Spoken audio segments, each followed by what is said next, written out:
Now, since our friend from NEO actually mentioned Arthaland already, our next speaker comes from Arthaland Corporation. Arthaland is recognized by both local and global organizations for their design, quality, and focus on sustainability and innovation. So I hope you're ready to listen up to the hows and whys of their sustainability initiatives. We have with us Arthaland's Senior Vice President and Chief Sustainability Officer. A round of applause for Oliver L. Chan.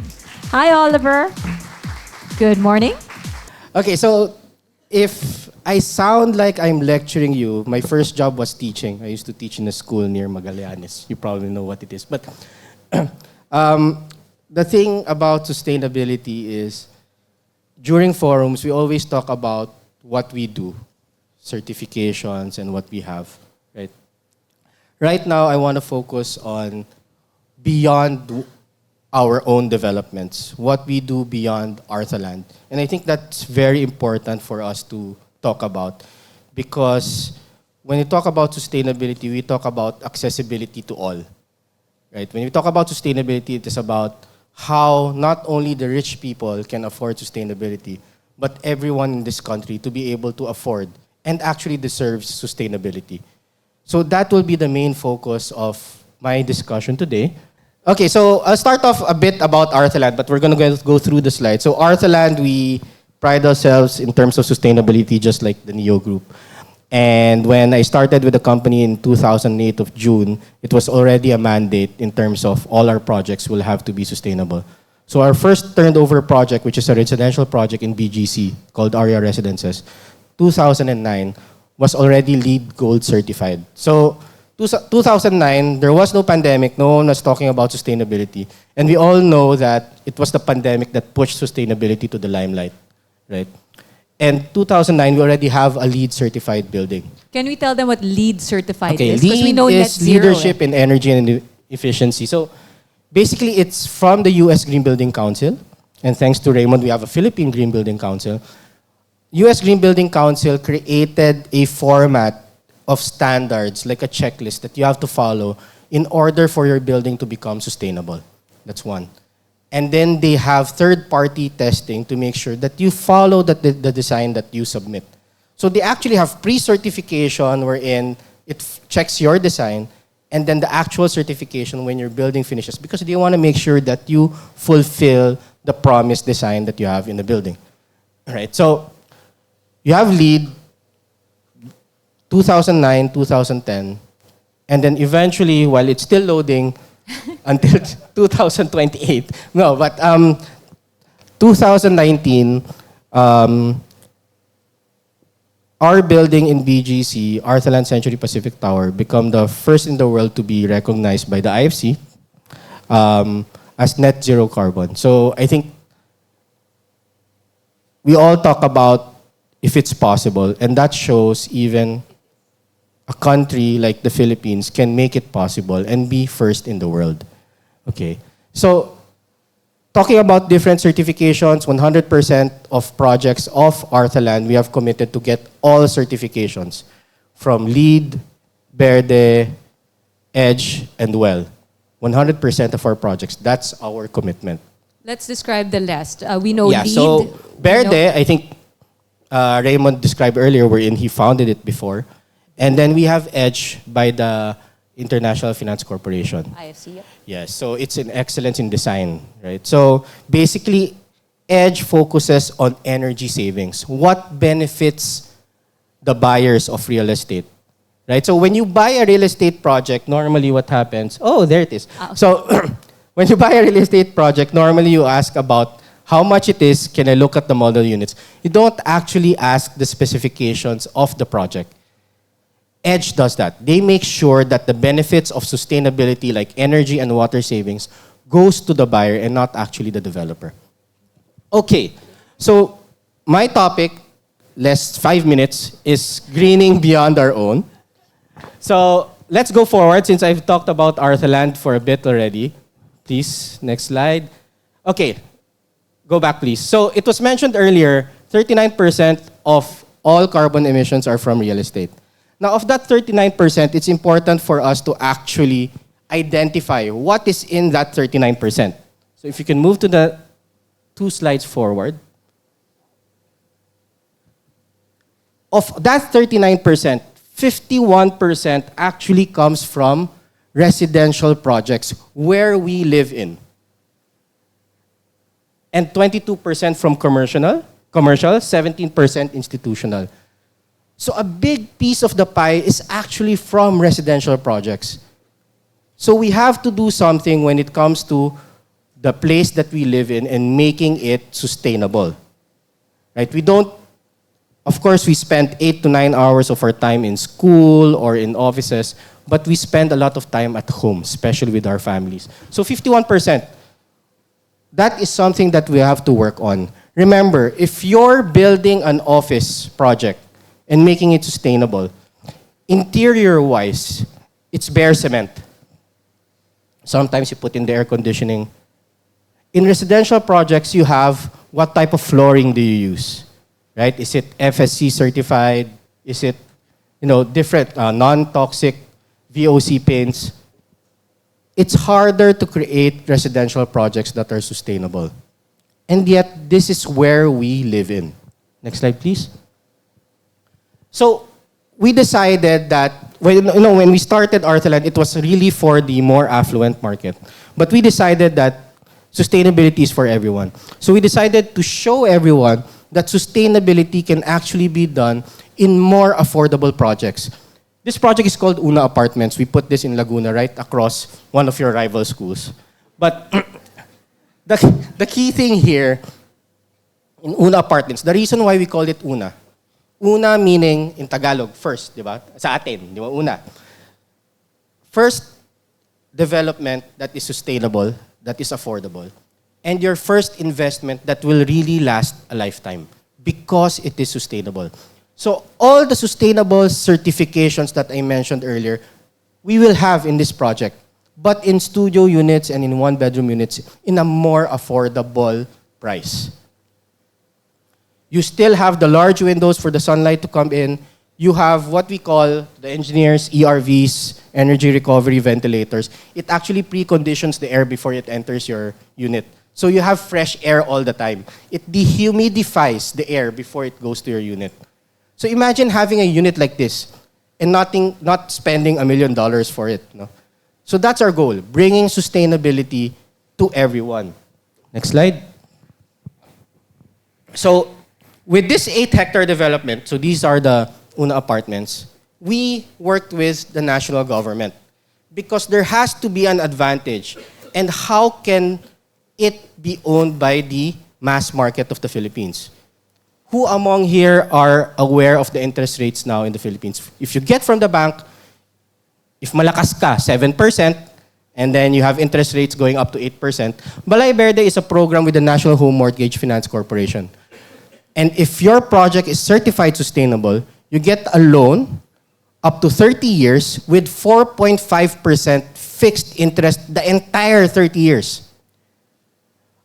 So part of building a development is making also it affordable and available to the broader market in terms of sustainability. So actually, they even give a loan up to age 71 or 72, which banks don't give, right? And in other banks, your 7% interest changes after 3 years, and then you have no control. Here, it's 4.5% interest fixed for 30 years, right? So it's a combination of building it and making sure that the public can actually afford it.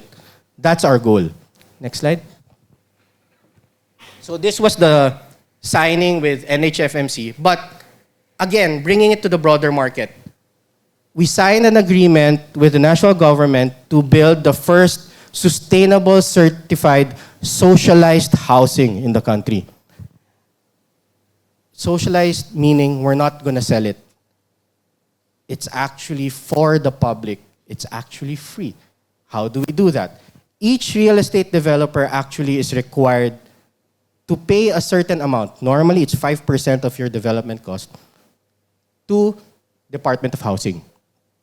You give it in an escrow, and they take care of everything else.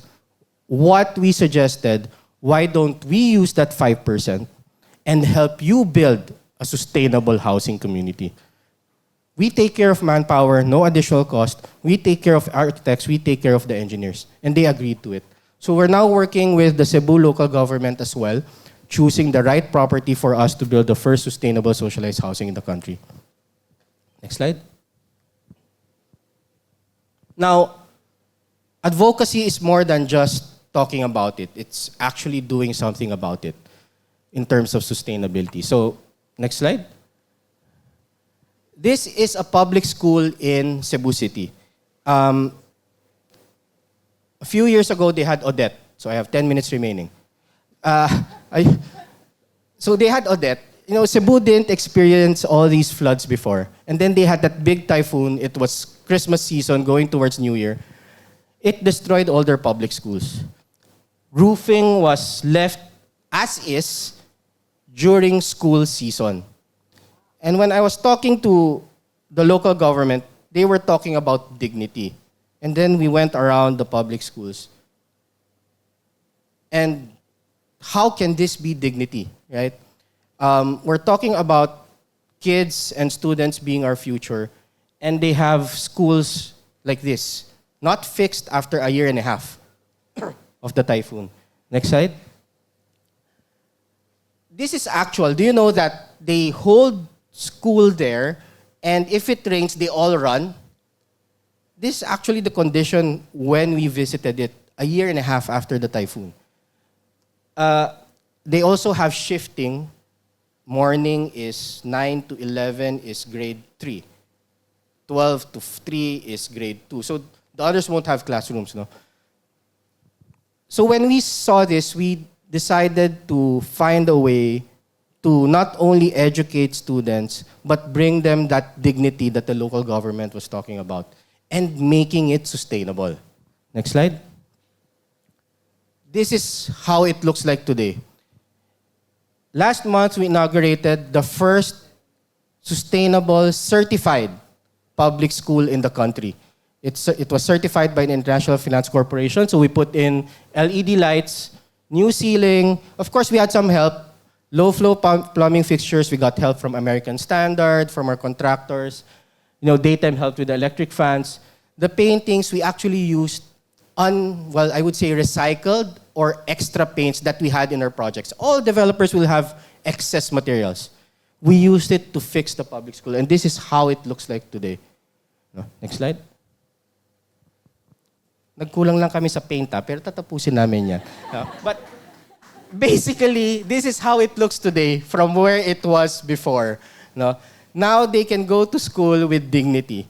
And our next project, we're working with our structural consultants because we want to make it net zero. We want to put solar panels to make this public school really worth making a story about. No? Thank you. Next slide. Now, these are other schools. So this November 30, so this year we fixed one school. Next year we're targeting hopefully more. And this November 30, we're flying again to Cebu to visit more public schools and to see how we can help and fix them up. No? Because again, all of you are the future. And we take pride in that. And we hope other local governments, naka-stream to, di ba? I hope other local governments would follow suit. Because when we started this program, we actually wrote to different local governments. And we're happy that Cebu answered our letter and wanted to work with us. You know, why does it have to be a place far away who will answer what we want to do? Right? We're all here in Metro Manila. Next slide. Next is you, all of you, students. We actually also wrote to different schools because we want to help teach sustainability in schools. Only NU responded. I hope others will. But, you know, we started the professional green building training. So we selected architectural students, and they actually practiced and tested our projects for them to learn about sustainability. And we gave out scholarships. So we understand that today sustainability is very important internationally. And for them to get that experience gives them a huge advantage when they graduate. So these were fourth year and fifth year students. Next slide. So actually, Mika over here, who just graduated, now works for a sustainable consultancy firm after the program. So it opens up a lot of opportunities for all of you. So if any of you would like to know more about sustainability, please approach us. We will happily help you out, assist you, or even teach you. But our main goal when we started this program was sustainability to become a part of the curriculum, not just some extra exercise that you want to do. So hopefully, schools would answer our call and allow us to help as well. I mean, we're not experts, but at least we can contribute in a certain manner. Next slide. Small things, baby steps. Sustainability is about baby steps. Yes, okay. Baby steps meaning you don't have to jump from not being sustainable to net zero or 100% sustainable. You start small because if you jump 100%, trying to go net zero in one go, then you will feel the effects. Everyone was talking about the cost will be more expensive, but you don't have to. It's a step. You do it step by step, whatever you can, until you reach that final goal. So as long as you have that final goal set of where you want to go, each step will actually help. So this is within our company, and we're rolling out to the entire building as well, in our office building. No reusable cups. No disposable or single-use cups, allowed in our office. And this has been fully implemented. No? Humingi lang sa amin ng mga bamboo cups, no? But that's fine. And then we're rolling this out to the entire building. No? So small things, whether it's us within the company or trying to spread it towards everyone in the country, that's our advocacy. Making sustainability accessible to everyone. Next slide. This one is called Healthy Halls. So we helped out farmers because their stocks normally, they don't sell all. There are a lot of wastages. Okay, so next slide. What we do is together with our staff, security personnel, housekeeping, 2022, we started with 3.3 metric tons of vegetables that weren't sold. We subsidized it, and it's fun because they get a box, and they get to fill it with fruits and vegetables. As long as it fits in the box, you get to bring it home, right? So it's like an eat-all-you-can buffet of fruits and vegetables, right? So 2022, we had 260 Filipino families and 260 beneficiary families that we helped.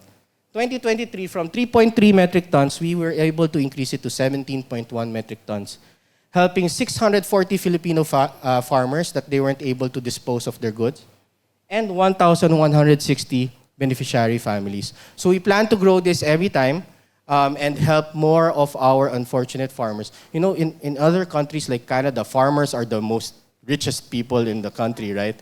And Japan, yes, which is weird. And us here, they're the most kawawa, if you want to call it, diba? So we have to find small but simple ways on how to help them grow. And this is one way, taking out their spoilage and making sure that they earn from it. And at the same time, helping families of our staff as well. Next slide. Next is Net Zero Carbon Alliance. So we are a founding member, and from the start until today, we now have 20 members. Sayang wala na si Mayor, but Unilever is part of it. You know? So they have steps going towards 2030, making it net zero. Right? So Converge is there, Unilever, and other big companies are already part of the Net Zero Carbon Alliance. So we help each other in terms of how we monitor and fast-track our commitment to net zero. Next slide. The Climate Group UK. We're the first and only Filipino member of the Climate Group. And we are helping them push here in the Philippines. And we were able to help them get Datem. If you know Datem, Datem is one of the largest construction firms in the country. Next slide. They decided to join the Climate Group after we presented to them. Why are we talking about bringing our suppliers in?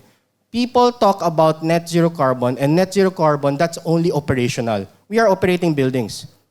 What about the materials that we use to build the buildings?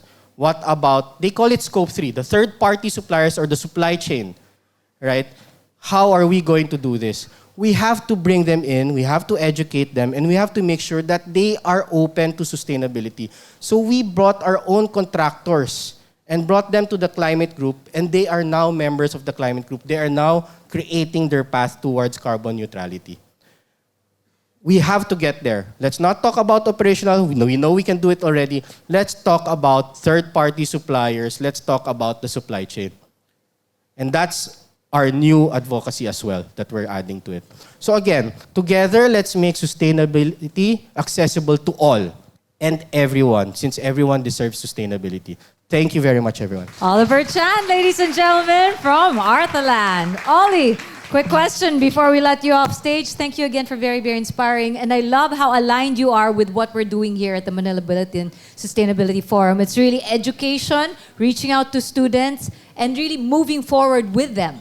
So thank you for sharing with us this sustainable certified socialized housing, which again drives the point that sustainability practices for residential places is actually affordable for everybody. But then I want to jump more on your professional green building training program. How you are open to making it part of a curriculum to education in educational institutions, and then you have a graduate already in a consulting firm. So it's not just teaching. Do you see that it can be a cycle that they can also contribute with how they're learning? Yes, actually. You know, the professional green building training program, you know, it's a program that started off with how do we make it an actual curriculum in schools, right? And as I mentioned, there is no expert in sustainability. Every day, a new terminology comes up. I was making kwento to others earlier. There was even a student from New York who sent us an email checking if we're really following through with our sustainability advocacy. Oh, wow. You know? And it's the same thing with us here in the Philippines. Our goal is for all of you to have that advantage internationally, not just locally. So I see it growing. As mentioned, we started with 5 students. Next year, we're trying to get 10 or more students. And then hopefully, if the schools agree, it becomes a curriculum. But we will learn a lot from you as well, because you guys do a lot of reading. I do a lot of YouTube. You guys do a lot of reading, right? So things you learn will actually mindset of the younger people is more advanced. When I say more advanced, you're open to more learnings. Diba? Kami matitigas na ulo namin eh. Diba? But kayo, you learn more, you absorb more. And hence, you have more creative ideas for us to be able to do things properly.